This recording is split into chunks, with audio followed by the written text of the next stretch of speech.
Hello friends, this is Anju Arora. Welcome to my channel. और आज हम करेंगे क्लाइमेट चेंज के टॉपिक को। उसके साथ साथ ही हम नेशनल एक्शन प्लान और क्लाइमेट चेंज को भी कंप्लीट कर लेंगे। इट मीन्स जो नेशनल लेवल पे हमारे प्लान बने हुए हैं क्लाइमेट चेंज के ऊपर उनको भी आज हम कंप्लीट करेंगे। Okay, so let's start for the topic. काफ़ी इंपॉर्टेंट टॉपिक है ये, क्वेश्चंस आए हुए हैं हमारे। ठीक है, देखो अगर हम देखें कि क्लाइमेट चेंज का मतलब क्या है, अगर हम पहले की क्लाइमेट देखें और अब के क्लाइमेट में देखें तो काफ़ी चेंजेस हैं। गर्मी बहुत बढ़ चुकी है इस टाइम पे।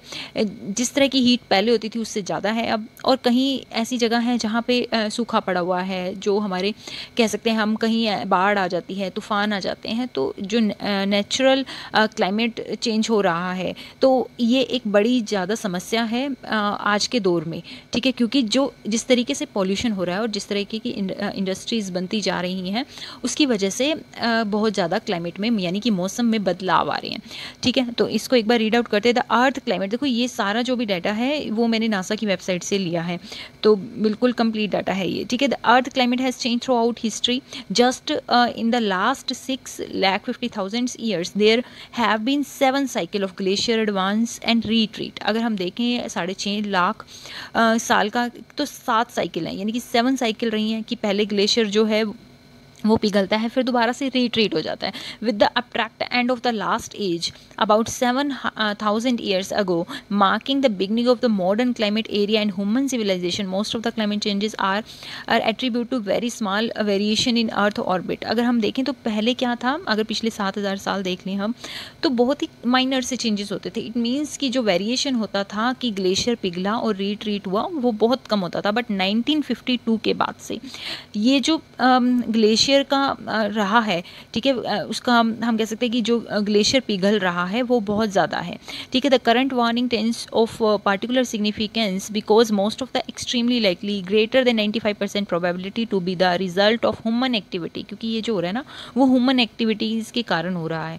ठीक है, जिस तरीके का पॉल्यूशन है, जिस तरीके से हम चीज़ें जो हैं बढ़ रही हैं और हम फॉरेस्ट को काट रहे हैं, तो ये सब इन्हीं की वजह से है। ठीक है, अब ये इस पिक्चर से देखो आपको क्लियर होगा कि पिछले अगर हम देखें तो 1950 के बाद तो ये लेवल बढ़ता ही जा रहा है, बिल्कुल स्ट्रेट लाइन नज़र आ रही है। यहाँ पे क्या हुआ, ग्लेशियर पिघला फिर रिट्रीट हुआ, फिर पिघला फिर रिट्रीट हुआ, तो इस तरीके से वेरिएशन रही हैं, बट वो नेचुरल रही हैं। बट 1950 के बाद से, जब से इंडस्ट्रियलाइजेशन हुआ है, उसके बाद से ये सीधा जा रहा है। इट मीन्स ग्लेशियर जो है वो पिघलने की तरफ है। तो काफ़ी ये चिंता का विषय है। ठीक है, so the evidence for rapid climate change is compelling. तो हमें देखना है कि कौन कौन से ऐसे एविडेंस है जो दिखा रहे हैं कि क्लाइमेट में चेंज हो रहा है। तो सबसे पहला जो हमारा कंपेलिंग एविडेंस है वो है ग्लोबल टेम्परेचर राइज, की पूरी दुनिया का टेम्परेचर है वो राइज हो चुका है। अगर हम देखें इस प्लानट के एवरेज सरफेस टेम्परेचर कितना राइज हुआ है, 1.62 डिग्री फ़ारेनहाइट इंक्रीज़ हो चुका है। और सेल्सियस में देखें तो 0.9 डिग्री सेल्सियस जो है वो अभी हमारा सिंस लेट 19th सेंचुरी तक ये रेज हो चुका है। उसके बाद देखें कि ये किस वजह से हुआ है, तो वो ह्यूमन मेड इमिशन की वजह से हुआ है, जो कार्बन डाइऑक्साइड का इमिशन है या अदर कोई भी वार्मिंग जो हमारी गैसेस हैं उनकी वजह से हुआ है। ठीक है, और ये जो पास्ट 35 ईयर्स में कुछ ज़्यादा ही हमारा इंक्रीज़ हुआ है ग्लोबल का टेम्परेचर। और उसके साथ साथ में अगर हम ये देखें ना 2010 से, तो ये जो 5 साल रहे हैं वो सबसे ज़्यादा वार्मेस्ट रहे हैं। ओके, अब देखो उसके बाद है वार्मिंग ओशन। तो ओशन भी इससे परे नहीं रहा है। ठीक है, वार्म हो रहा है ओशन भी। The ocean have observed much of the increased heat with the top 700 meters of ocean showing warming of more than 0.4 degree Fahrenheit since 1969। तो अगर हम 1969 से देखें तो 0.4 डिग्री फ़ारेनहाइट इंक्रीज़ हो चुका है ओशन का टेम्परेचर भी। ठीक है, उसके बाद है श्रिंकिंग आइस शीट्स। जो आइस शीट्स हैं ग्रीनलैंड में, अंटार्कटिका में, वो सब क्या हो रही हैं, हमारी श्रिंक हो रही हैं। ठीक है, अगर डाटा देखें नासा का, तो वहाँ पे उन्होंने कहा है कि जो ग्रीनलैंड है उसने एन एवरेज 286 बिलियन टन, ठीक है, 286 billion ton of ice per year between, हम देखें 1993 से 2016 तक। ठीक है, वाइल अंटार्कटिका लॉस्ट, अंटार्कटिका में कितना लॉस हुआ, 127 billion tons of ice per year during the same time period. Loss हुआ। तो इस तरीके से हमारा जो आई शीट्स हैं वहाँ की वो पिघल रही हैं, ठीक है, मेल्ट हो रही हैं। ओके, ग्लेशियर रीट्रीट, तो मैंने अभी आपको बताया था कि रीट्रीट होता है, ठीक है। तो पहले जो ये माइनर चेंजेस होते थे अब कुछ ज़्यादा हो रहे हैं, ठीक है ना, ज़्यादा पिघल रहा है और रीट्रीट कम हो रहा है। Glacier are retreated almost everywhere around the world including the Alps, Himalayas, Andes, Rockies, Alaska and Africa, ठीक है। डिक्लाइनिंग आर्कटिक सी आइस, तो देखा जाए तो both the extend and thickness, यानी कि जो उसका फैलाव है और जो उसकी थिकनेस है वो जो है वो क्या हो रही है, हमारी मेल्ट हो रही है काफ़ी सारे डिकेड से, ठीक है, डिक्लाइन होती जा रही है। डिक्रीज स्नो कवर, जो सैटेलाइट्स से ऑब्जर्वेशन आ रही है तो वहाँ से हमें पता चल रहा है जो स्नो कवर है, ठीक है, नॉर्दर्न हेमिस्फेयर में वो सब क्या हो रहा है पिछले 5 डिकेड से यानी 50 ईयर से मेल्ट होता जा रहा है, ठीक है। सी लेवल है वो राइज होता जा रहा है हमारा। और अगर हम देखें तो ग्लोबल सी लेवल जो है वो 8 inches in the last century, ठीक है। तो पिछले 100 सालों से अब देखा जाए तो 8 इंचेस ये बढ़ चुका है, ठीक है। The rate in the last 2 decades, अगर हम पिछले 20 साल में देखें तो वो नियरली डबल है उससे पिछली सेंचुरी से, ठीक है। तो ये एक बहुत चिंता की बात है क्योंकि सी लेवल काफ़ी ज़्यादा रेज हो रहा है और उससे फिर नेचुरल क्लैमिटीज़ आने का खतरा रहता है, ठीक है। एक्सट्रीम इवेंट्स हो रही हैं। अब देखें तो हम पहले से यानी कि जो 1950 से पहले के समय था उस टाइम पे इतने ज़्यादा एक्सट्रीम इवेंट्स नहीं हो रहे थे, बट अब हर जगह पे वर्ल्ड लेवल पे एक्सट्रीम इवेंट्स हो रहे हैं, तूफान आ रहे हैं, कहीं पर बहुत ज़्यादा टेम्परेचर गिर जाता है, कहीं पर बहुत ज़्यादा टेम्परेचर हो रहा है, रेनफॉल, बहुत ज़्यादा इवेंट्स इस टाइप के आ रहे हैं कि बाढ़ आ गई या फिर तूफान आ गया, ठीक है। ओशन की एसिडिफिकेशन हो रही है, यानी कि ओशन जो है, देखो ओशन बिल्कुल भी वजह नहीं है, वहाँ पे भी टेम्परेचर जो है वो इंक्रीज़ हो रहा है, ठीक है। ये मैं पूरा आपको बता चुकी हूँ क्योंकि कार्बन डाइऑक्साइड जो होती है वो ओशन के अंदर भी जा कर के एक लेयर बना लेती है और वहाँ पे रहने वाले जीव जंतु हैं उनका रहने का घर, जो कोरल रीफ्स हैं वहाँ के, वो डैमेज हो रहे हैं। ओके, तो वहाँ से हमें पता चल रहा है कि किस तरीके से क्लाइमेट में चेंज आ रहा है। उसके बाद है ग्लोबल वार्मिंग। अब देखो ग्लोबल वार्मिंग तो सबने सुना होगा कि पूरा जो विश्व है वहाँ पे उसमें गर्मी जो है वो इंक्रीज़ होती जा रही है, टेम्परेचर जो है वो इंक्रीज़ होता जा रहा है, ठीक है। लास्ट अगर हम देखें the phenomena of the increasing average air temperature near the surface of the earth over the past 1 or 2 centuries, ठीक है।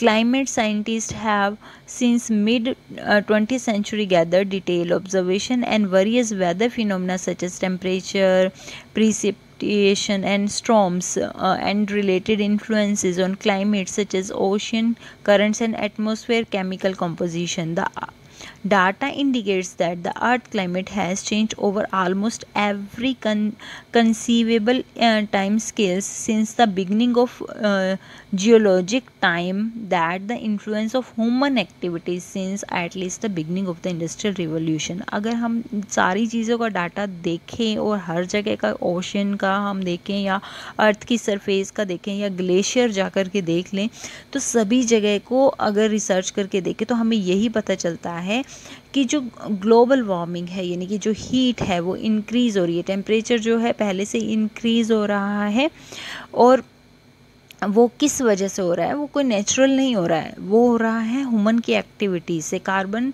डाइऑक्साइड की एमिशन की वजह से ये जो है ग्लोबल वार्मिंग हो रही है। जो ग्रीन हाउस गैसेस हैं जिनका मात्रा बढ़ती जा रही है, तो ग्रीन हाउस गैसेस के बारे में हम पढ़ेंगे कि ग्रीन हाउस इफ़ेक्ट क्या है, ठीक है। पूरा अच्छे से समझेंगे इसको। देखो इसको एक पिक्चर के अगर थ्रू पढ़ेंगे तो हमें समझ में ज़्यादा अच्छे से आएगा। देखो सन की कुछ रेज होती हैं, ठीक है, वो जब पृथ्वी पे पड़ती हैं या अर्थ के सरफेस पे पड़ती हैं तो कुछ उसमें से हीट जो है वो रिफ्लेक्ट हो जाती है। बट क्या हो रहा है कि यहाँ पे इस लेयर पे यानी ट्रोपोस्फेयर्स पे यहाँ पे ग्रीन हाउस गैसेस जो हैं जैसे हमारी कार्बन डाइऑक्साइड है, मीथेन है, नाइट्रस ऑक्साइड है और फिर हमारा CFC एक्सेट्रा है, तो ये जो गैसेस हैं वो सब मैं आपको बताऊंगी, ठीक है। वो उनकी लेयर है यहाँ पे जिसकी वजह से वो बाहर नहीं जाती हैं जो अर्थ ने तो अपनी तरफ से उस हीट को वापस भेजा, बट वो वापस नहीं जा रही हैं, वो घूम फिर के फिर यहाँ से फिर क्या होता है, री इमिट होती हैं। इट मीन्स जो ये लेयर है ग्रीन हाउस गैसेस की, उससे भी री इमिट होती हैं और इधर उधर फैल जाती हैं, जिसकी वजह से हीट हमारी बढ़ रही है। ठीक है, तो ग्रीन हाउस इफेक्ट यही है कि जो गैसेस हैं अब पृथ्वी के ट्रोपोस्फेयर्स में हैं, ठीक है, और जो सन की रेज आ रही हैं, वो पहले क्या होता था, अर्थ जो है उन हीट को, वो जो रेज थी, कुछ तो अपने पास रखती है, कुछ वो क्या कर देती है, रिफ्लेक्ट कर देती है, वापस भेज देती है, बट वो ग्रीन हाउस गैसेस उनको ऑब्जर्व कर रही हैं, उन रेज को, और इधर उधर इमिट कर रही हैं, री इमिट कर रही हैं, जिसकी वजह से अर्थ पे जो है टेम्परेचर रेज हो रहा है। ठीक है, अब देखो कौन कौन सी ग्रीन हाउस गैसेस हैं, तो इसमें हमारी 7 गैसेस हैं। सबसे ज़्यादा आपको जो चीज़ें ध्यान रखनी है एग्ज़ाम के पॉइंट ऑफ व्यू से, क्योंकि क्वेश्चन यहाँ से काफ़ी बार बनना है। ठीक है, 7 हमारी गैसेस हैं, ठीक है, ग्रीन हाउस गैसेज। उसमें से सबसे पहले है वाटर वेपर, उसके बाद है कार्बन डाइऑक्साइड, फिर है मीथेन, फिर नाइट्रस ऑक्साइड, फिर ओजोन, फिर क्लोरोफ्लोरोकार्बन और हाइड्रोफ्लोरोकार्बन। तो हमें इसका सीक्वेंस भी याद रखना है, क्योंकि लास्ट टाइम प्रीवियस ईयर में हमारा क्वेश्चन आया हुआ है जिसमें सीक्वेंस भी पूछा हुआ है इंक्रीजिंग ऑर्डर में, कि वो कितनी ज़्यादा इफ़ेक्टिव हैं। तो ये ऐसे ही हैं जैसे मैंने लिखी हुई है ना, वाटर वेपर जो है कम मतलब इफ़ेक्ट डालती है, ठीक है, और कार्बन डाइऑक्साइड उससे ज़्यादा, फिर मीथेन उससे ज़्यादा, नाइट्रस ऑक्साइड उससे ज़्यादा, ओजोन उससे ज़्यादा, CFC उससे ज़्यादा, और सबसे ज़्यादा HCFC। तो ये बिल्कुल इस सीक्वेंस में ही है, तो किसी भी तरीके से वो सीक्वेंस दे देंगे तो आपको क्वेश्चन के अकॉर्डिंगली करना है। ठीक है, आप देखो सबसे पहले है H2O यानी water vapour. Water vapour is the most abundant green house gas in the atmosphere. तो एटमॉस्फेयर में ये बहुत ज़्यादा मात्रा में है, ठीक है, which is why it is address hair first. सबसे पहले इसको क्यों लिखा गया है, देखो क्यों वाटर वेपर के बारे में बात करें। However changes in its concentration is also considered to be the result of climate's feedback related to warming of the atmosphere than a direct result of industrialization. The feedback loop in which water is involved in critically important to projecting future climate change. मतलब ये है कि water vapour का ज़्यादा effect नहीं है, ठीक है। वाटर वेपर जो हैं वो ग्रीन हाउस गैसेस हैं, टेम्परेचर को इंक्रीज़ करती हैं, बट उतना नहीं जितना और गैसेस हैं। तो इसका जो इफ़ेक्ट है वो बहुत कम है, बहुत कम, ठीक है। अब उसके बाद है कार्बन डाइऑक्साइड। अब कार्बन डाइऑक्साइड भी मैं कई बार आपको बता चुकी हूँ कि ऐसी गैस है, अगर एक लिमिट तक है तो ठीक है, अगर उसकी मात्रा बढ़ जाती है तो वो फिर हमारे लिए हार्मफुल है, ठीक है। Carbon dioxide which is emitted whenever coal, oil, natural gas and other carbon rich fossil fuel are burn, ठीक है, तभी आता है जब कोई फॉसिल फ्यूल बर्न होता है हमारा, जिसमें ये है। Aldous carbon dioxide is not the most powerful green house gas, तो ये most powerful green house gas नहीं है।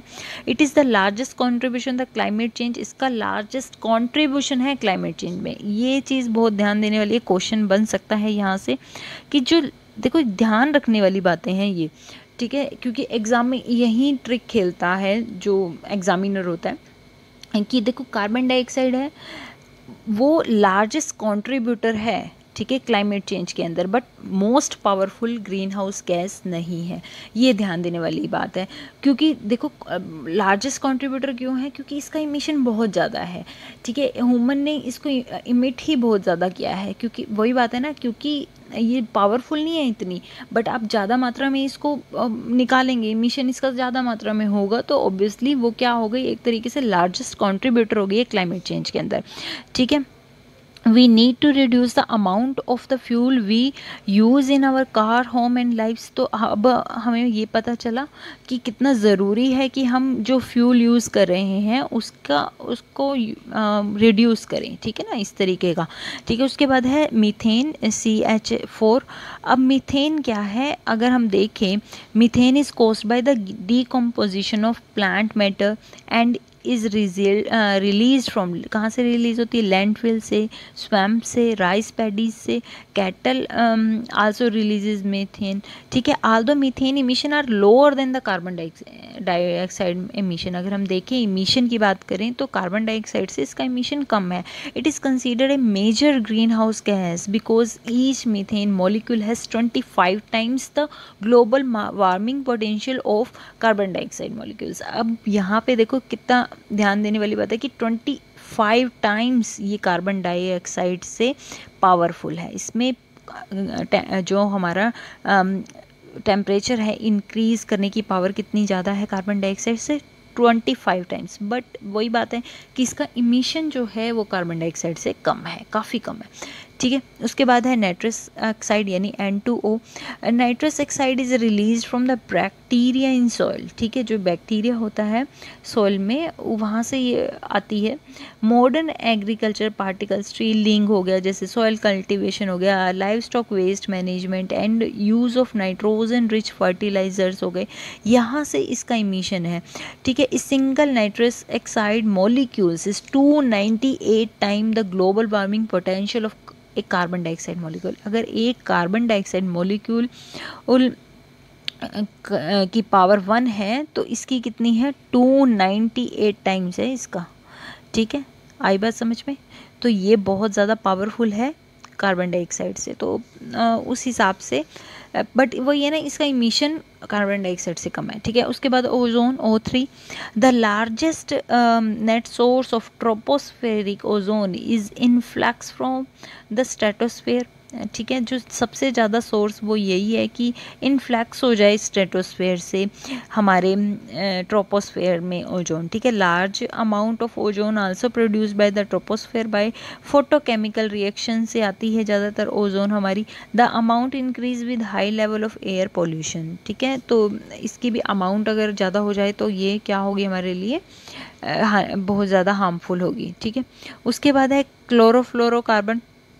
जो क्लोरोफ्लोरोकार्बन है वो कहाँ से आती है, मैं आपको पूरा बता चुकी हूँ कि किस तरीके से ये हमारी मॉनिट्रियल प्रोटोकॉल में है, यानी ये ग्रीन बट ये एक साथ साथ में ग्रीन हाउस गैसेस भी है. किस तरीके से ये ओजोन लेयर में जाकर के इफ़ेक्ट डाल रही है, उसी तरीके से ये एक ग्रीन हाउस गैस भी है और काफ़ी ज़्यादा पावरफुल भी है. ठीक है, synthetic compounds entirely of industrial origin, ये ज़्यादातर इंडस्ट्रीज से निकल रही है, यानी जैसे रेफ्रिजरेटर के यूजेस हैं, एसी के यूज़ हो रहा है. और उसके बाद हमारे जो स्प्रेज हैं उनमें से निकलती है ये क्लोरोफ्लोरोकार्बन और ये डिस्ट्रक्ट करती है ओजोन लेयर को भी और ग्रीन हाउस गैस भी है. इसी तरीके से HCFC भी है और HCFCS भी है. तो ये जो है हाइड्रोफ्लोरोकार्बन्स जो हैं वो भी क्या हैं, carbon fluorine and hydrogen items हैं. ये भी हमारी रेफ्रिजरेंट एजेंट्स या कूलिंग एयर कंडीशनिंग में ही काम आते हैं, एरोसोल स्प्रेज वगैरह जो हैं. ठीक है, HFCs are the second generation of chlorofluorocarbon substitutes है एक तरीके से CFC का भी. ये following the first generation substitute CFC and HCFC are the both ozone depleting substances. तो दोनों में ही ओजोन डिप्लेटिंग सब्सटेंसेस भी हैं और गवर्न किए जा रहे हैं मॉनिट्रियल प्रोटोकॉल के बारे में, जो मैं आपको ऑलरेडी बता चुकी हूँ कि मॉनिट्रियल प्रोटोकॉल के द्वारा कैसे ये गवर्न किए जा रहे हैं. एंड ये आल्सो एक ग्रीन हाउस गैस भी है. तो देखो क्वेश्चन आया हुआ है, which of the following is the correct sequence of green house gases according to their relative global warming potential. तो देखो मैंने वही ग्लोबल वार्मिंग पोटेंशियल की बात की थी ना, तो हमें यहाँ पे क्या बताना है, सीक्वेंस बताना है इंक्रीजिंग ऑर्डर में. तो सबसे छोटा कौन सा है, देखो कार्बन डाइऑक्साइड, उसके बाद मीथेन था, फिर नाइट्रस ऑक्साइड था, फिर क्लोरोफ्लोरोकार्बन था. जो जो गैसेस दी हुई हैं उसके अकॉर्डिंगली आपने आंसर करना है. तो option number B is air correct. Okay, अब देखो क्वेश्चन अगला क्या दिया हुआ है, अर्थ would be safer without green house effect. ठीक है, ये स्टेटमेंट्स हैं, हमें करेक्ट स्टेटमेंट बतानी है. ठीक है, क्या सेफ़र रहेगी हमारी ग्रीन हाउस इफेक्ट के बिना earth. Major contribution to the green house effect comes from the carbon dioxide, बिल्कुल ठीक है. B बिल्कुल ठीक है, कंट्रीब्यूशन में कार्बन डाइऑक्साइड ही है हमारी. ठीक है, अर्थ climate was changing even before man appeared on earth. बिल्कुल, क्लाइमेट का जो चेंज है वो नेचुरली भी होता था जब मैन अर्थ पे नहीं था. बहुत ज़्यादा चेंजेस हुए हैं अर्थ के ऊपर, फिर उसके बाद लाइफ आई है. तो B एंड C करेक्ट हैं, बट A करेक्ट नहीं है. हम नहीं ये कह सकते कि अर्थ सेफ हो जाएगी विदाउट ग्रीन हाउस इफेक्ट. अगर हम सिर्फ ग्रीन हाउस इफेक्ट को ख़त्म कर दें तो अर्थ ही सेफ हो जाएगी. और भी बहुत सी चीज़ें हैं, ठीक है ना. तो B option is correct. Okay, next अब हमारा टॉपिक है national action plan on climate change. देखो जो नेशनल एक्शन प्लान्स बनाए गए हैं क्लाइमेट चेंज के लिए, भारत का यानी इंडिया का एक तरीके से कदम है इस ओर कि हमने जो ये क्लाइमेट चेंज हो रहा है उसके विरुद्ध एक मतलब स्ट्रेटजी बनानी है, एक युद्ध करना है उसके विरुद्ध, ठीक है ना। हमने अपने इंडिया को लेवल पर लेकर के आना है, ठीक है। Climate change is one of the most critical global challenges our times. तो अब देखा जाए तो बहुत बड़ा चैलेंज है ये।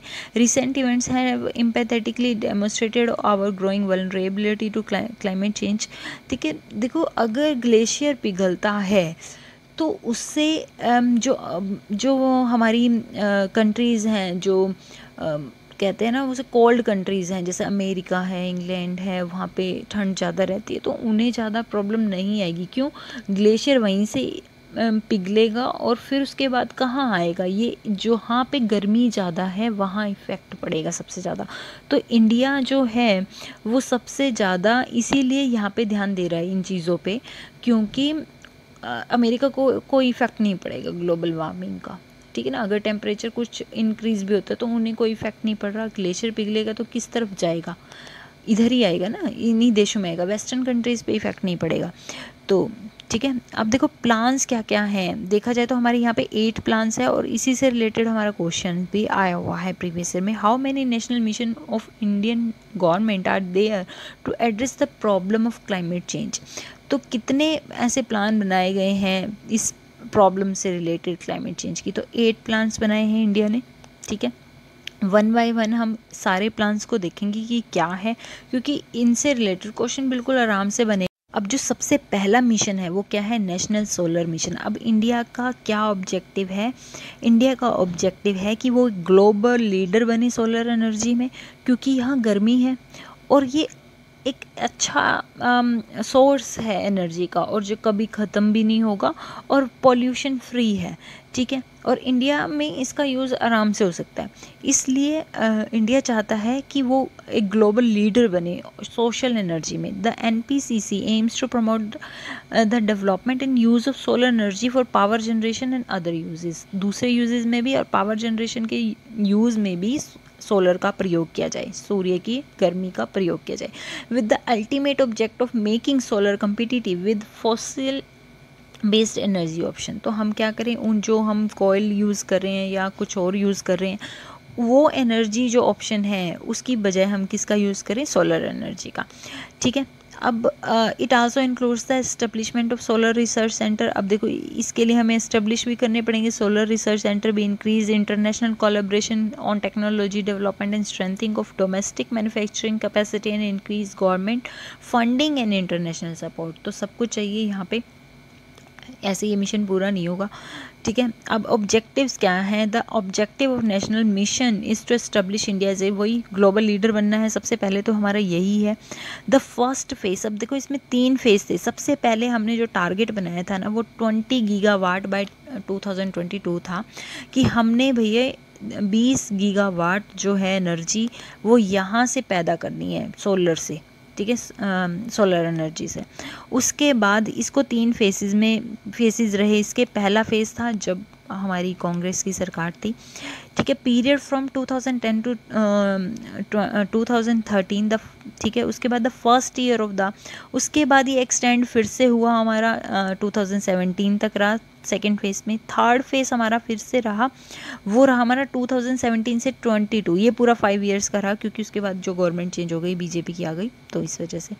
Targets were set as 1.4 gigawatt first phase, पहले हमारा हुआ था 1.4 गीगावाट फर्स्ट फेज़ में, फिर 11 to 15 और उसके बाद हमने चेंज ही कर दिया, ठीक है, 22 गीगावाट फिर से चेंजेस हुए। और लास्ट में अब जो गवर्नमेंट ने चेंज किया है ना वो सीधा इन्होंने चेंज कर दिया है 20 से सीधा 100 गीगावाट की। हम जो 100 गीगावाट है 1 जुलाई 2015 में चेंज किया था गवर्नमेंट ने ये, और उन्होंने कहा था कि हम 100 गीगावाट जो है 2022 तक बनाएंगे, यानी कि हम यूज़ करेंगे सोलर एनर्जी का, ठीक है। The yearly target from 2015 to 16 onward was फिर उसी हिसाब से उन्होंने ईयरली टारगेट को भी रिवाइज़ किया, ठीक है। और अभी इंडिया हैड इंस्टॉल्ड, अगर अभी हम देखें तो इंडिया की सोलर कैपेसिटी कितनी है, 161 मेगावाट ऑन मार्च 2010 तक थी, about 2.5 months after the mission was launched, ठीक है। और 31 मार्च 2015, ठीक है, अगर हम देखें तो 3 months before the target were revised, तब तक हमने कितनी सोलर कैपेसिटी इंस्टॉल कर लिया था, 3744, यानी कि अगर देखा जाए तो 37 गीगावाट से अबव हम पहले ही इंस्टॉल कर चुके थे जब हमने ये टारगेट बनाया था जुलाई 2015 में, ठीक है, उससे 3 महीने पहले, ठीक है। तो अब इसका जो मिशन का और भी नाम है, सेकेंड नेम है, वो है Jawaharlal Nehru national solar mission. तो ये पूछा जा सकता है, हमारा नेशनल एक्शन प्लान का क्वेश्चन बन सकता है कि Jawaharlal Nehru national solar mission इसका नाम है, ठीक है। अब देखो सेकंड जो टारगेट है हमारा क्लाइमेट चेंज से रिलेटेड जो मिशन है वो है national mission for enhanced energy efficiency, ठीक है। यानी कि हमने जो एनर्जी एफिशिएंसी, एनर्जी जो है उसको क्या करना है, कम यूज़ करना है। कम यूज़ ऐसे नहीं कि यूजेस हमारी कम हो जाएगी, इसका मतलब कि जो एनर्जी की एफिशिएंसी है वो हम इंक्रीज़ करेंगे, ठीक है। And the NPCC recommends mandating special energy consumption decreases in large energy consumption industries with the system for companies to trade energy saving certificates, financing for public-private partnership to reduce energy consumption through demand-side management programs in municipal building and agriculture sector, and energy incentives including reduced taxes and energy efficient appliances। देखो इसका मतलब ये कि जो हमने reduce करनी है ना एनर्जी का यूजेस, वो कैसे कि एनर्जी की एफिशिएंसी को बढ़ाएं। कैसे बढ़ाएं, जैसे ये 5 स्टार रेटिंग वाले हमारे जो रेफ्रिजरेटर हैं या एसी हैं, ऐसे अप्लाइंसेस हम यूज़ करें, एलईडी बल्ब्स हम यूज़ करें, तो क्या है, कम एनर्जी में ज़्यादा पावर मिल रही है। तो इस तरीके की एफिशिएंटली चीज़ों पे रिसर्च की जाए, काम किया जाए और फिर उसकी मार्केटिंग भी की जाए और ऐसी ही चीज़ों के लिए फाइनेंस भी दिया जाए। तो पूरा एक प्रोग्राम बनाया गया है, पैट MTEEEFP FEED, यानी कि 4 भागों में इसको डिवाइड किया गया है इस प्लान को।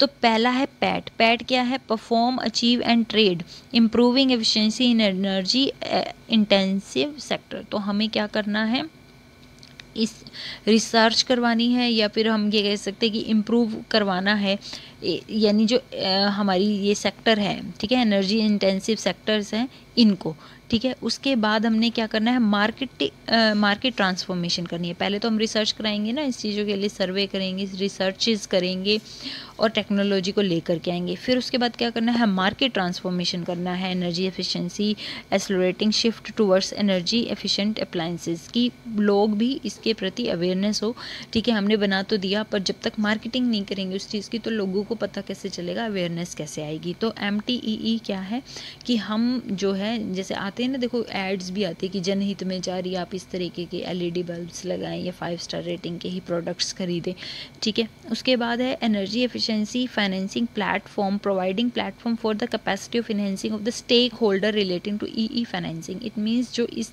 चीज़ के लिए काम कर रहे हैं, एनर्जी एफिशिएंसी को इंक्रीज़ करने के लिए, इन्हेंस करने के लिए, उनमें हमने फंड्स भी देना है, उनको हमने स्टेक होल्डर्स भी देने हैं, ठीक है, इन्वेस्टर्स भी देने हैं।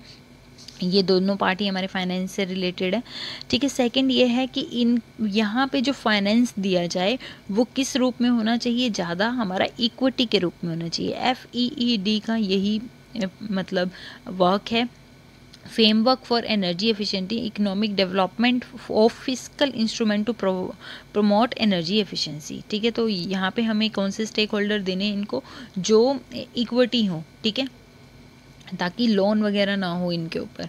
तो ये काम है गवर्नमेंट का, ताकि चारों तरीके तरफ से ये चीज़ बढ़े, ठीक है। उन्हें रिसर्चेज वगैरह को प्रमोट भी करना है, मार्केटिंग भी करनी है, फिर उन्हें फाइनेंसेस भी देनी है। आप ये सारा पढ़ेंगे ना, ये वाला पार्ट भी पढ़ेंगे तो आपको ये सारी चीज़ समझ में आ जाएगी। पैट क्या है, MTEE क्या है, तो क्वेश्चन बन सकते हैं यहाँ से, ठीक है।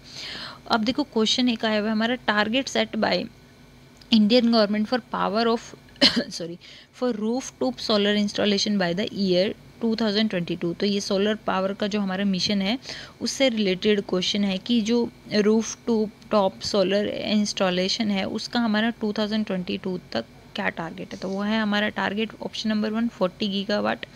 ठीक है, ये हमारे वैसे एनर्जी के टारगेट्स हैं, ये ऑलरेडी मैं आपको बता चुकी हूँ, तो दोबारा बताने की ज़रूरत नहीं, एक बार रीड कर लेना। और जो हमारा रूफ टॉप का है, देखिए 100 गीगावाट तो सोलर कैपेसिटी हमारा टारगेट है, उसमें से 40 गीगावाट जो है वो है रूफ टॉप सोलर प्रोजेक्ट का। और सोलर पार्क अगर हम देखें ना, इंडिया के अंदर टोटल अब इस टाइम पे 42 सोलर पार्क हैं, क्वेश्चन आ सकता है।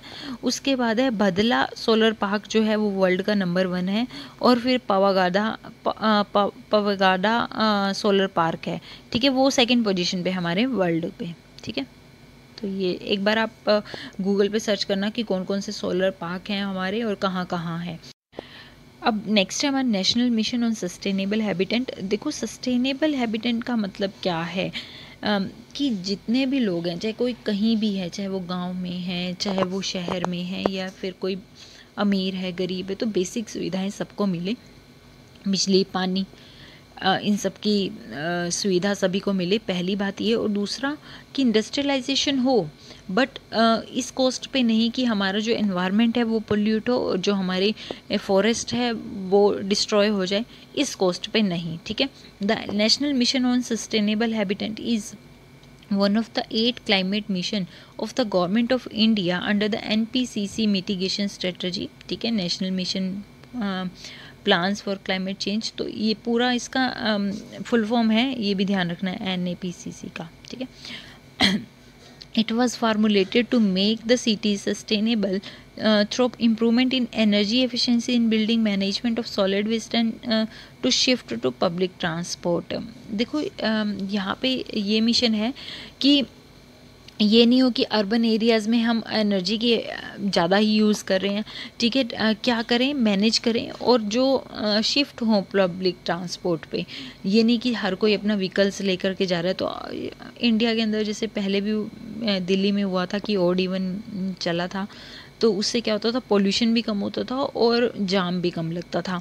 तो बहुत से देश ऐसे हैं, बहुत से कंट्रीज़ ऐसी हैं जहाँ पे इस तरीके की चीज़ें की जा रही हैं कि जो पब्लिक है वो पब्लिक ट्रांसपोर्ट पे जाए। प्राइवेट पे जाएगी तो एक भी पर्सन उस पे जाएगा ना, तो उससे क्या होगा, पोल्यूशन बढ़ेगा।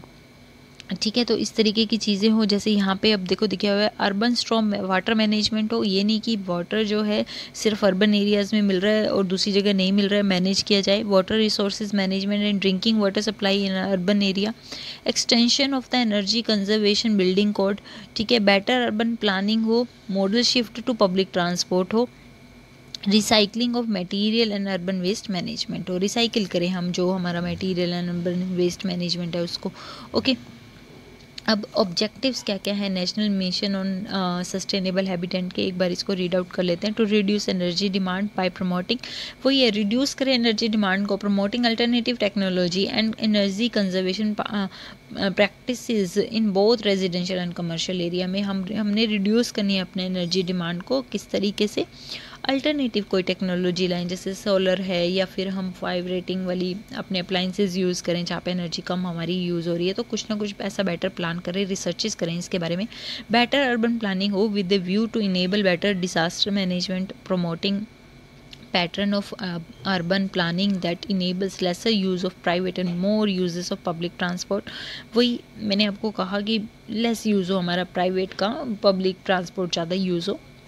encouraging community involvement and dialogue for more sustainable pattern of development, participation and stakeholder। बिल्कुल एक सस्टेनेबल पैटर्न बने ताकि सब जगह, देखो बेसिक जो फैसिलिटीज़ हैं वो सबको मिलनी चाहिए ना, बिजली है, पानी है, ये सब चीज़ें।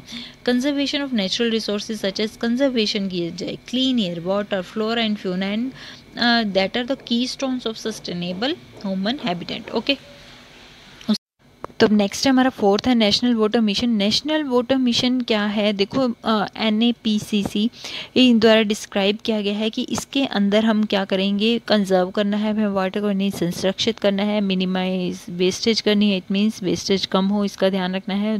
तीसरा मोर इक्विटेबल डिस्ट्रीब्यूशन हो both across and with in the states, it means कि हमें ये देखना है कि उसका डिस्ट्रीब्यूशन जो है पानी का वो इक्विटेबल हो, ये ना हो कि एक जगह तो हम बहुत ज़्यादा पानी का डिस्ट्रीब्यूशन हो रहा है, एक जगह बिल्कुल नहीं हो रहा है, तो इस तरीके से ना हो, यूज़ हो प्रॉपर तरीके से। और मिशन के अंदर ये कहा गया कि हम डेवलप करेंगे ऐसा फ्रेमवर्क जो ऑप्टिमम यूज़ होगा जिससे वाटर का, ठीक है, जो अब ये रेगुलेटरी में हमारा मैकेनिज़्म है वाटर को डिस्ट्रीब्यूट करने का, उससे ज़्यादा 20% इंक्रीज़ करेंगे हम उस एफिशिएंसी को, ठीक है, जिससे क्या होगा, वेस्टेज कम होगी हमारे पानी की। और ये कहा गया कि जो अर्बन एरियाज़ हैं जैसे ठीक है, उनका एक ऐसा मैकेनिज़्म बनाया जाए ताकि हम रिसाइकिल कर सकें वेस्ट वाटर को और फिर से यूज़ कर सकें, जैसे गंदा पानी हुआ तो उसको फिर से प्योरीफाई करके हम यूज़ कर सकें। और उसके अलावा कहा गया कि जो कोस्टल सिटीज़ हैं, यानी कि जो समुद्र के किनारे सिटीज़ हैं, उनको अल्टरनेटिव सोर्स दिया जाए वाटर का, कैसे, डिसैलिनेशंस टेक्नोलॉजी के द्वारा। ये ऐसी टेक्नोलॉजी है जहाँ जो अलाउ करती है कि हम यूज़ कर सकें समुद्र के पानी को, ओशन के वाटर को, क्योंकि ओशन का वाटर अगर हम ऐसे लें तो काफ़ी खारा होता है, उसमें नमक होता है, ना तो वो किसी यूज़ में होता है, ना ही हम उसको पी सकते हैं, ठीक है ना, उसको कहीं यूज़ भी नहीं कर सकते, पी भी नहीं सकते। तो डिस्टिलेशन टेक्नोलॉजी यूज़ की जाए और ओशन के वाटर को यूज़ किया जाए, ठीक है, ताकि हम पानी का सदुपयोग कर पाएँ, ठीक है।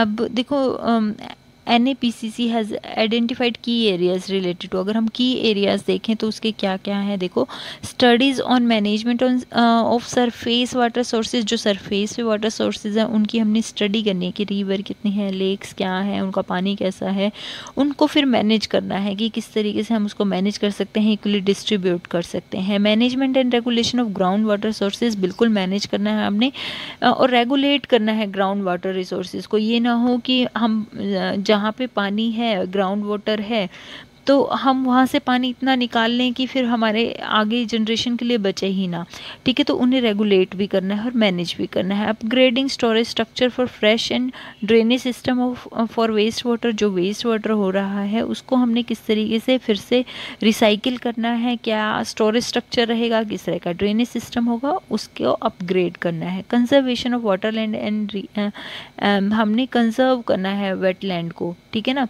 यानी कि जहाँ पे कई ऐसी जगह हैं जहाँ पे ग्राउंड लेवल में पानी ज़्यादा है तो हमने उन्हें कंजर्व भी करना है, ठीक है। डेवलपमेंट ऑफ डिस्टिलेशन टेक्नोलॉजी, जिसके बारे में अभी कहा मैंने कि हम ओशन के वाटर को प्योरीफाई कर सकते हैं, तो हमें उसे कंसीडर करना है ताकि हम वो पानी भी यूज़ कर सकें, ओके।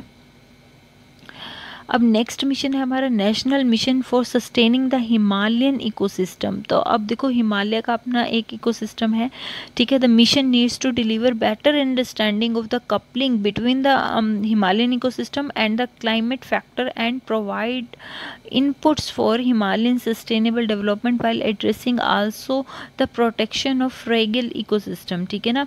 ये नहीं है कि जो इंडिया में हिमालय है हम सिर्फ उसका ध्यान रखेंगे, हमें पूरा हिमालयन का इकोसिस्टम समझ है, वहाँ का कल्चर समझना है, वहाँ पर उसको बेटर अंडरस्टैंड करना है कि क्या नीड्स हैं वहाँ पे और क्लाइमेट चेंज का क्या इफेक्ट पड़ रहा है उसके ऊपर। The ecosystem of Himalayan is not only the life of India but also for the entire of Indian सब कॉन्टिनेंट। तो यहाँ पे हमें सिर्फ ये नहीं देखना कि इंडिया की मतलब जो हिमालय इंडिया के अंदर है सिर्फ उसकी लाइफ या उसका इकोसिस्टम कैसा है, हमें पूरे इंडियन सब कॉन्टिनेंट का देखना है। It is a source of fresh water, क्योंकि ये सबसे बड़ा सोर्स है फ्रेश वाटर का। आपको बता दूं कि आइस जो है सबसे ज़्यादा फ्रेश वाटर कहाँ होता है, आइस में, ठीक है। जो आइस हमारी होती है वो इस सबसे ज़्यादा प्योर और फ्रेश वाटर होता है। Also plays an important role in lending a sub tropical touch to the climate of India, okay. देखो फंक्शनल एरिया क्या है सस्टेनिंग ऑफ हिमालयन इकोसिस्टम की, Himalayan glacier and associated hydrological consequences की, hydrological क्या कॉन्सिक्वेंसीज हो सकती हैं, क्या है हिमालयन ग्लेशियर, क्या हिसाब मतलब उसका किस तरीके से स्ट्रक्चर है, ठीक है। Prediction and management of natural hazards की, उनकी प्रेडिक्शन करनी है कि यहाँ पे क्या नेचुरल हैज़ार्ड्स हो सकती हैं, अगर होती हैं उसकी प्रेडिक्शन करके फिर उसे मैनेज भी करना है। बायोडाइवर्सिटी कंजर्वेशन एंड प्रोटेक्शन, क्योंकि वहाँ पे विभिन्नताएं हैं, ठीक है, उनका जो इकोसिस्टम है वहाँ पे रहने, आइस पे जो जीव जंतु हैं वो अलग रहते हैं, उनका अलग से एक इकोसिस्टम है, तो उसकी बायोडाइवर्सिटी को कंजर्व करना है, प्रोटेक्ट करना है। Wild life conservation and protection, वहाँ का जो वाइल्ड लाइफ है उनका प्रोटेक्शन करना है, कंजर्व करना है उनको। Traditional knowledge society and their livelihood, तो वहाँ के जो लोग वहाँ पे रहते हैं, जहाँ उनकी सोसाइटीज़ हैं या वहाँ की लाइवलीहुड है, उसकी नॉलेज रखना है कि क्या वो पहले करते हैं या ट्रेडिशनल उनकी क्या परंपराएं हैं। Capacity and regulation of science and critically peer evaluation to help governance issue related to sustenance of Himalayan ecosystem. तो हमें क्या करना है कि जो भी नई रिसर्चेस करनी है, ठीक है, देखना है कि हम किस तरीके से इसको रेगुलेट कर सकते हैं, और जो भी इशू है वहाँ पे, ठीक है ना, हिमालयन इकोसिस्टम को मतलब कह सकते हैं हम एक तरीके से प्रोटेक्ट करने के लिए, कंजर्व करने के लिए, तो उन चीज़ों पे ध्यान देना है, ठीक है। Assist to restoration and rehabilitation process of Uttarakhand, तो काफ़ी सारा एरिया जो है वो उत्तराखंड में आता है, ठीक है, तो उनको भी असिस्ट करना है, रिस्टोरेशन करनी है, रिहेबिलिटेशन प्रोसेस हमने वहाँ पे करना है, ठीक है। ऑब्जेक्टिव्स क्या क्या हैं हमारे इस मिशन के? To develop a network of knowledge institution, हमें वही बात हो गई, साइंटिफिक रिसर्चेस करनी है जो कि बेस्ड होंगी में geological, hydrological, biological and social culture dimension, including traditional knowledge system की कैसा है ट्रेडिशनल नॉलेज सिस्टम वहाँ का, और preservation and conservation of the ecosystem, वहाँ का इकोसिस्टम को बचाने के लिए, कंजर्व करने के लिए। To detect and decouple natural and anthropogenic including science of global environmental changes in mountain ecosystem and predict future trends on potential impacts of climate change on the Himalayan ecosystem with the sound S&T backward, यानी कि science and technology backward लेकर के हमने पूरा इसके ऊपर search करनी है और डिटेक्ट करना है कि कौन सी, तो देखो क्या चीज़ें क्लाइमेट चेंज की यहाँ पे इकोसिस्टम पे नेचुरल हो रही है, क्या ह्यूमन इफेक्ट है, ठीक है ना, क्योंकि वहाँ पे नेचुरली भी काफ़ी सारे चेंजेस होते हैं, तो हमने उन चीज़ों को डिटेक्ट भी करना है और देखना है कि क्या चीज़ें जो हैं एंथ्रोपोजेनिक एक्टिविटीज़ की वजह से, यानी कि ह्यूमन एक्टिविटीज़ की वजह से हो रही हैं और क्या नेचुरल हो रही हैं, ठीक है। To access the socio economic and ecological consequences of global environmental change and design appropriate strategy for growth in the economy of the mountain region and the lower land system depend on mountain sources in the region। तो हमें क्या करना है, एक तरीके से assess करना है, ठीक है, इकोलॉजिकल कॉन्सिक्वेंसेस को, जो ग्लोबल इन्वायरमेंटल चेंज हो रहा है उसका क्या होगा, ठीक है, और वहाँ का जो इकनॉमी है, ठीक है, किस तरीके से वहाँ पे लोग रहते हैं या क्या इकनॉमी सिस्टम है वहाँ का, माउंटेन्स का या फिर उसके साथ लगते हुए जो लोअर लैंड जो उसके ऊपर डिपेंडेंट है रीजन उनका, ठीक है। द स्टडी ट्रेडिशनल नॉलेज, वही बात आ गई दोबारा से कि हमें वहाँ की ट्रेडिशनल नॉलेज सिस्टम को देखना है, वहाँ की कम्युनिटी को, वहाँ के किस तरीके से अडेप्शन है या फिर वहाँ से मिटिगेशन हो रहा है या coping mechanism including of farming and traditional health care systems, ठीक है। to evaluate policy alternatives for regional development plans towards sustainable tourism development, यहाँ पे हम टूरिज़म को डेवलप कर सकते हैं, वाटर एंड अदर नेचुरल जो रिसोर्सेज मैनेजमेंट है for mountain ecosystem in the region. तो देखो जहाँ भी इस तरह से हिमालयन है या फिर जहाँ पे भी पहाड़ हैं वहाँ पे टूरिज़्म बहुत आता है, तो किस तरीके से हम बचाव भी करें वहाँ के इकोसिस्टम का और टूरिज़्म को भी बढ़ाएं, किस तरीके से मैनेज करें इन चीज़ों को ध्यान रखना है इस मिशन के अंडर, ठीक है। उसके बाद है हमारा ग्रीन इंडिया मिशन, जहाँ से क्वेश्चन भी आया हुआ है हमारा दिसंबर 2019 में, ठीक है। The mission recognises the influence forest on environmental amelioration through climate change mitigation, water security, food security, biodiversity conservation and livelihood security of forest living as well as dependent communities। तो हम इस मिशन के अंदर green India mission नाम से ही पता चल रहा है कि हमें क्या करना है, फॉरेस्ट जो है लाइफ को वो बचाना है, कंजर्व करना है, ठीक है, और नए नए पेड़ लगाने हैं और फॉरेस्ट हमने बनाने हैं। तो ऑब्जेक्टिव्स क्या क्या हैं इसको देख लेते हैं। To protect, restore and enhance India's falling forest cover, जो हमारा फॉरेस्ट है वो हमने जो काट लिया है उसी को, जो नहीं कटा है उसको प्रोटेक्ट करना है और रीस्टोर करना है, दोबारा से उसको इन्हेंस करना है, ठीक है, बढ़ाना है। To respond the climate change through a combination of reduction as well as mitigation measures, ठीक है, हमने देखना है, मेज़र करना है कि किस तरीके से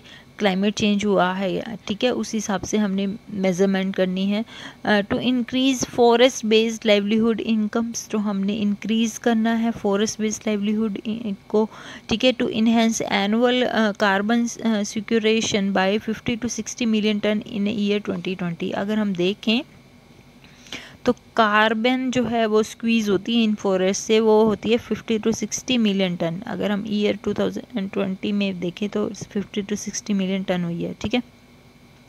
अब देखो ये जो मिशन है उसके आउटपुट्स हैं इन 10 ईयर्स में। हमने सोचा कि हम 10 सालों में ये करेंगे, ये आउटपुट्स आएंगे हमारे 2.0 million hectare of moderately dense forest show increase density and regeneration होगा, ठीक है, यानी कि हम इतना हेक्टेयर जो है डेंस का फॉरेस्ट को इंक्रीज करेंगे हम, ठीक है, रीजनरेट करेंगे। 4.0 मिलियन हेक्टेयर ऑफ डीग्रेडेड, जो डिग्रेड हो चुका है फॉरेस्ट, उसको रीजनरेट करेंगे और सस्टेनेबली उसको फिर मैनेज भी करेंगे। 2.0 million hectare of degraded scrubs, grass land है, उसको रिस्टोर किया जाएगा, put under sustainable multiple use, जिसका फिर आगे मल्टीपल यूज़ भी होगा। 0.10 मिलियन हेक्टेयर हम जो करेंगे वो मैनग्रूवर्स रिस्टोर होंगे, इस्टेब्लिश होंगे। 0.10 मिलियन हेक्टेयर ऑफ वेटलैंड्स जो हैं शो इनहेंस कंजर्वेशन स्टेटस में जाएंगी ये। और ये 0.20 million hectare of urban, peri urban forest and land institution are under tree cover, ठीक है। 1.50 million hectare of degraded agriculture land and fallows brought under agroforestry में आ जाएगा वो, ठीक है। 0.10 million hectare of corridor areas जो हैं या critical to wildlife mitigation are secured, ठीक है। Improved biofuel use efficiency devices adopted in about 10 million household, ठीक है, ठीक है ना, इम्प्रूव करेगा ये उसको। उसके बाद है बायोमास जो है NTFC based community livelihood enhance to reduce vulnerability. अब जो ये स्लाइड है काफ़ी इंपॉर्टेंट, देखो ये स्लाइड काफ़ी इंपॉर्टेंट है हमारी, ठीक है। यहाँ पे हमें जो चीज़ दी हुई है इसको हमें लर्न रखना है, क्योंकि यहीं से देखो हमारा क्वेश्चन बना हुआ है। क्वेश्चन देख लेते हैं एक बार। कहा कि under green India mission how many hectare of degraded forest land is to be brought under afforestation. तो यहाँ पे अगर हम देखें तो 2 मिलियन हमारा हेक्टेयर जो है वो डेंस फॉरेस्ट है और उसके बाद डिग्रेडेड फॉरेस्ट हमारा आ गया 4.0 मिलियन, तो 6 मिलियन हमारा आंसर होगा यहाँ पे, ठीक है। 6 मिलियन हेक्टेयर जो है ग्रीन इंडिया मिशन में जो लैंड है वो लाई गई अंडर फॉरेस्टेशन में, ठीक है। तो हमें इस स्लाइड को ध्यान रखना है, ठीक है, इस स्लाइड को पढ़ना है क्योंकि आगे क्वेश्चन कहीं से भी बन सकता है। ओके, नेक्स्ट है हमारा national mission for sustainable agriculture. National mission for sustainable agriculture has been formulated for enhancing agriculture productivity specially in rain-fed area, focusing on integrated farming, water use efficiency, soil health management and synerging resource conservation। तो देखो हमारा जो ये mission है वो किस लिए formulate हुआ है कि हम जो हमारी जो एग्रीकल्चर प्रोडक्टिविटी है वो हमारी इंक्रीज़ हो, इन्हेंस हो, कहाँ पे स्पेशली जहाँ पे रेन जो है वो कम होती है, तो क्या हो, इंटीग्रेटेड फार्मिंग हो, यानी कि हम बड़े लार्ज अमाउंट पे फार्मिंग करें, यानी कि छोटे छोटे टुकड़ों में फार्मिंग हो रही है ना, ठीक है। वाटर यूज़ एफिशिएंसी हो, सॉइल की हेल्थ मैनेजमेंट की जाए और सिनर्जिंग हो, रिसोर्स कंजर्वेशन हो। ठीक है, मिशन के ऑब्जेक्टिव अगर हम देखें तो क्या है, to make agriculture more productive, sustainable, remunerative and climate resilient by promoting location specific integrated composite farming system. तो कंपोजिट फार्मिंग सिस्टम का यूज़ किया जाए, ठीक है, और मोर प्रोडक्टिव और सस्टेनेबल बनाया जाए, और जहाँ पे आय भी हो, रेम्यूनरेटिव भी हो। ठीक है, to conserve natural resources through appropriate soil and moisture conservation measure. ठीक है, हम कंजर्व करें नेचुरल रिसोर्सेज हैं हमारे उनको, ठीक है, और एप्रोप्रिएट जो सॉइल है या मॉइस्चर कंजर्वेशन है उनके मेजर्स को देखें। To adopt comprehensive soil health management practices based on soil fertility map, soil test based application of micro and macro nutrients, judicious and fertilizers। तो हम देखें कि किस तरीके से हम जो हमारी सॉइल है उसकी हेल्थ को बना सकते हैं। ठीक है, उन मैप बनाएं कि सॉइल की फर्टिलिटी कैसी होनी चाहिए, उसकी टेस्ट करें। ठीक है, उसमें माइक्रो और माइक्रो न्यूट्रिएंट्स कौन कौन से होने चाहिए, फर्टिलाइजर्स हम कौन कौन से यूज़ कर सकते हैं, ऑप्टिमाइज यूज़ करें वाटर रिसोर्सेज का। ठीक है, मोर क्रॉप पर ड्रॉप, यानी कि हर ड्रॉप पे और भी ज़्यादा हमारी क्रॉप हो। ठीक है, to develop capacity of farmer and stakeholder in conjunction with other ongoing mission, for example national mission on agriculture extension and technology, ये एक और मिशन है इसी के अंडर जो हमारा है। ठीक है, नेशनल फूड सिक्योरिटी मिशन भी इसी के अंदर है, national initiative for climate resilient agriculture etcetera in the domain of climate change adoption and mitigation measures, तो वो इसी के अंदर है हमारा। ठीक है, ये जो तीनों मिशन है इसी के अंडर हमारे आ जाते हैं। ठीक है, the pilot model in select blocks for improving productivity of rain fed farming, यही मैंने आपको कहा कि जहाँ पे पानी कम है यानी कि रेन कम होती है वहाँ पे हम फार्मिंग किस तरीके से हो, तो उसका एक मॉडल बनाया जाए by mainstreaming rain fed technology refined by NICARA and by leveraging resources from other schemes जो हैं हमारी, उनको देख करके Mahatma Gandhi national rural employment guarantee scheme का भी यहाँ यूज़ हो, integrated watershed management programme हो। ठीक है ना, काफ़ी सारे प्रोग्राम एक ही जगह पे ले आए ये, ताकि जो हमारी प्रोडक्टिविटी है ना क्रॉप की वो अच्छी हो, वहाँ कहाँ पे जहाँ पे पानी कम है या रेन कम होती है। To establish an effective inter and intra department ministerial coordination हो।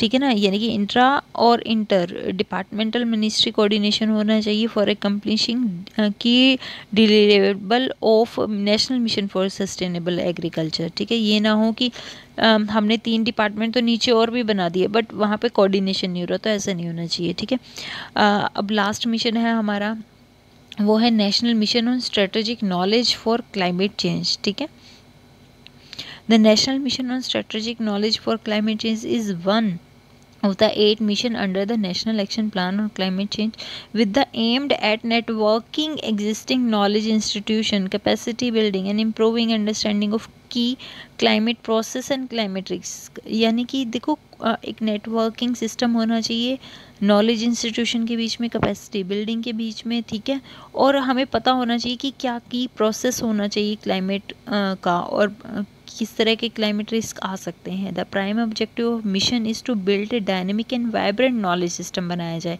To that inform and support the national policy and action for responding effectively to climate change challenges while not compromising on the nation's growth goal। the main objective of the mission, देखो क्या है कि इसका main काम यही है कि knowledge system बनाना है। जैसे एक ऑर्गेनाइजेशन के अंदर MIS होता है, ठीक है, मैनेजमेंट इंफॉर्मेशन सिस्टम होता है, इसी तरह से एक नॉलेज सिस्टम बनाया जाए। ठीक है, इसका ये मिशन है ताकि कोई भी आपदा आने से पहले ही सूचना मिल जाए और उसके लिए हम पूरी तरीके से, उस चैलेंज के लिए हम पूरी तरीके से तैयार हों या फिर हम उसको अवॉइड कर पाएँ अगर कर सकते हैं तो। ठीक है, ऑब्जेक्टिव्स क्या हैं? Formation of knowledge network among the existing knowledge institution engage in research and development. बिल्कुल ऐसे कामों के लिए हमें इंगेज होना पड़ेगा काफ़ी सारे इंस्टीट्यूशंस को रिसर्च एंड डेवलपमेंट के काम में relating to climate science and facilities, data sharing and exchange through a suitable policy framework and institution support. ठीक है ना।